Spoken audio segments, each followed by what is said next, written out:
चावल का पौधा, गांव का चतुर गबरू, भोला की नटखट कहानी। प्रस्तावनाएं।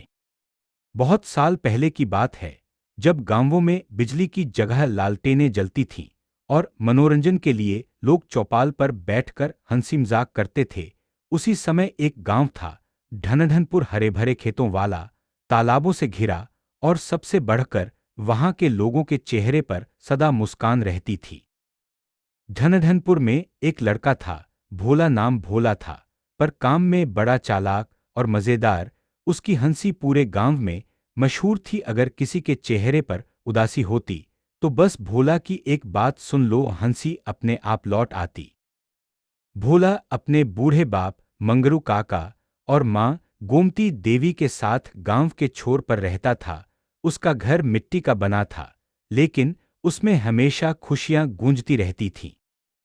पहला अध्याय, भोला की चालाकी।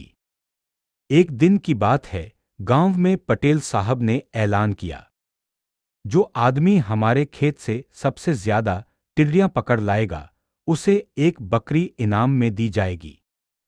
अब गांव में सब लोग दौड़ पड़े टिड्डियां पकड़ने। बच्चों से लेकर बूढ़ों तक सब बोरा लेकर खेतों में लग गए। पर भोला तो भोला था, उसे मेहनत पसंद नहीं थी, चालाकी जरूर पसंद थी। वह सोचने लगा, इतनी गर्मी में टिड्डियां पकड़ने जाऊं? नहीं रे, कोई आसान तरीका निकालना पड़ेगा। वह गया अपने दोस्त कालू नाई के पास, बोला, कालू भाई, एक बात बताओ, तुम्हारे घर के पास वो पुराना कुआं है ना, जहां बहुत टिड्डियां मंडराती हैं? कालू बोला, हाँ, पर वहां तो डर लगता है, रात में कोई जाता नहीं। भोला मुस्कुराया, डर कैसा, मैं वहीं जाल बिछाकर सुबह टिड्डियां उठा लूंगा। और सच में भोला रात को जाल लगाकर सो गया। सुबह देखा, पूरा जाल टिड्डियों से भरा हुआ था। जब गांव वाले सूरज निकलते ही टिड्डियां ढूंढ रहे थे, भोला ने बोरे में भरकर पटेल साहब के सामने रख दिया। पटेल साहब बोले, अरे वाह भोला, तू तो सबसे आगे निकला। भोला मुस्कुराया, हम भी कोई मामूली खिलाड़ी नहीं पटेल साहब। पटेल साहब ने हंसकर बोला, जा बेटा, ये बकरी तेरी हुई। गांव के सब लोग ताली बजाने लगे, पर सबसे ज्यादा चकित कालू था, जो सोच रहा था, मैंने भी वही का बताया था, लेकिन भोला ने मौका मार लिया। दूसरा अध्याय, भोला और बकरी की अक्लमंदी।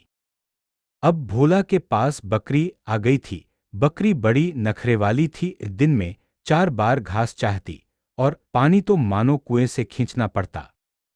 भोला ने सोचा, अगर मैं इसे पालूंगा तो खुद भूखा रह जाऊंगा, क्यों न कोई चाल चली जाए। अगले दिन वह बकरी लेकर पंडित जी के पास गया, बोला, पंडित जी, ये बकरी कुछ खास है, इसे अगर पूजा में इस्तेमाल करोगे तो बरकत बढ़ेगी।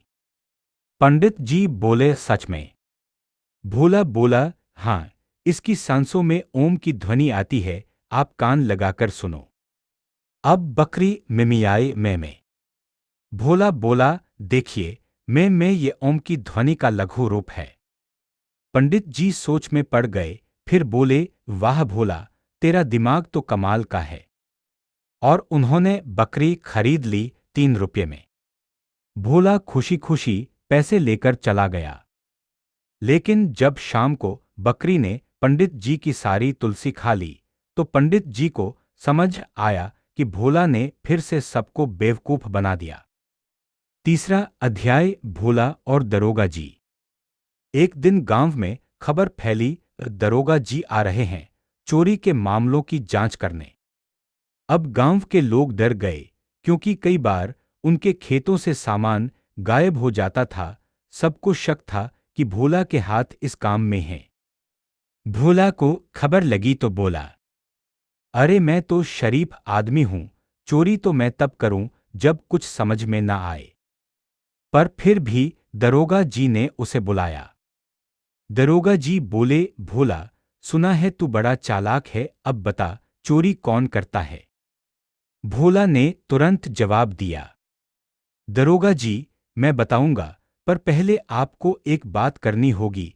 आंख बंद करके मेरे कहे अनुसार चलना। दरोगा जी बोले, ठीक है, पर क्यों? भोला बोला, सच्चाई वहीं छिपी है, आंख से नहीं, मन से देखनी होगी। दरोगा जी मान गए। भोला उन्हें लेकर चला सीधा तालाब के किनारे। वहां पहुंचकर भोला बोला, अब आंख खोलिए। दरोगा जी ने देखा, वो तालाब में गिरने से जरा बचे थे। भोला हंस पड़ा, देखिए दरोगा जी, चोरी तो वहीं होती है जहां आंख बंद कर दी जाए। पूरा गांव हंसी से लोटपोट हो गया। दरोगा जी भी मुस्कुरा दिए, भोला तू तो शैतान है, पर तेरे दिल में सच्चाई है, चल। हेलो दोस्त, हम इस चैनल में बच्चों की कहानियों के साथ साथ भगवान के भजन भी डालते हैं। आप वो भी जरूर सुने। कई साल पहले की बात है। एक छोटा सा गांव था, भैरवपुर। गांव के पास बहती थी एक गहरी रहस्यमयी नदी, जिसका पानी हमेशा ठंडा और नीला रहता था। लोग कहते थे कि उस नदी के किनारे रात में कोई नहीं जाता, क्योंकि वहां एक परछाई भटकती है। गांव के बुजुर्गों का कहना था कि कई साल पहले इसी नदी के किनारे एक सुंदर युवती की डूबकर मौत हो गई थी। उसका नाम था रूपा। कहते हैं, रूपा की शादी से एक दिन पहले उसका मंगेतर अचानक लापता हो गया था। टूटे दिल की रूपा ने उसी रात नदी में कूदकर अपनी जान दे दी। उसके बाद से हर पूर्णिमा की रात लोग नदी किनारे एक सफेद साड़ी में लड़की को गाते हुए सुनते हैं।